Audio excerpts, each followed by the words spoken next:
All right, so let's take a little time now to complete some of these examples here. So we're for finding all square roots of a number. That's a little bit different than this other problem, which doesn't look much different. Find all square roots of 256, square root of 36, but we are going to talk about those differences there. So when we're talking about all square roots, we have to remember that we can get 256 by multiplying 16 times 16, but we also could do negative 16 times negative 16. Both of those give us 256, which means both of those are square roots of 256. So our solution in this case is the set of numbers negative 16 and 16. Likewise, 121 we could get by multiplying 11 times 11, or negative 11 times negative 11. And again, we get 121 in either case. So the solution for the all square roots of 121 is negative 11 and 11. When we're talking about simplifying and finding the principal square root, the difference between these is we are finding all square roots of 256, find all, as opposed to the symbol, which actually this symbol means the principal square root. The principal square root means the positive square root only. So when the symbol is already on the problem or already on the screen, it means only, in this case, the principal square root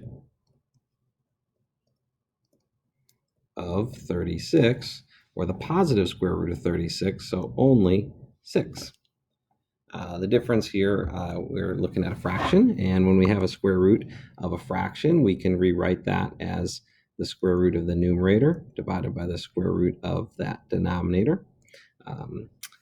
From an exponent feature, we're looking at the half root, but we'll get to that in a later section. I think it's section 10.3. So the principal square root of 16 is 4, and the principal square root of 25 is 5. So our answer for this one is just 4/5, the positive square root of 16 over 25. Again, this symbol in and of itself means the principal square root, and the principal square root means the positive square root. So that's kind of the differences between those first sets of problems. So when we're going to find the value of a square root, find the value of the square root function, all we're going to do is substitute in. So we're looking at the square root of 3 times 8 minus 9, and that would be 24 minus 9, the square root of that, and then the square root of 15. Well, we can't really simplify that anymore, so that would be our answer there.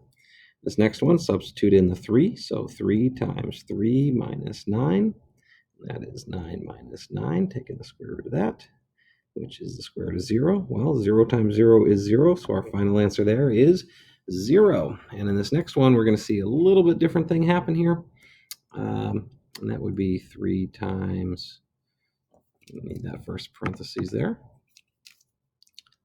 3 times 1 minus 9, and that would give us 3 minus 9, and the square root of negative 6.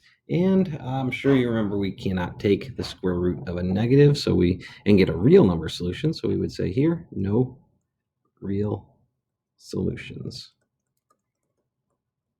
All right, so that's what you need to know to be able to complete numbers 1 through 4 in my math lab. I'd like you to go ahead and go do that, and then come back and check out the next video where we'll talk about absolute value notation.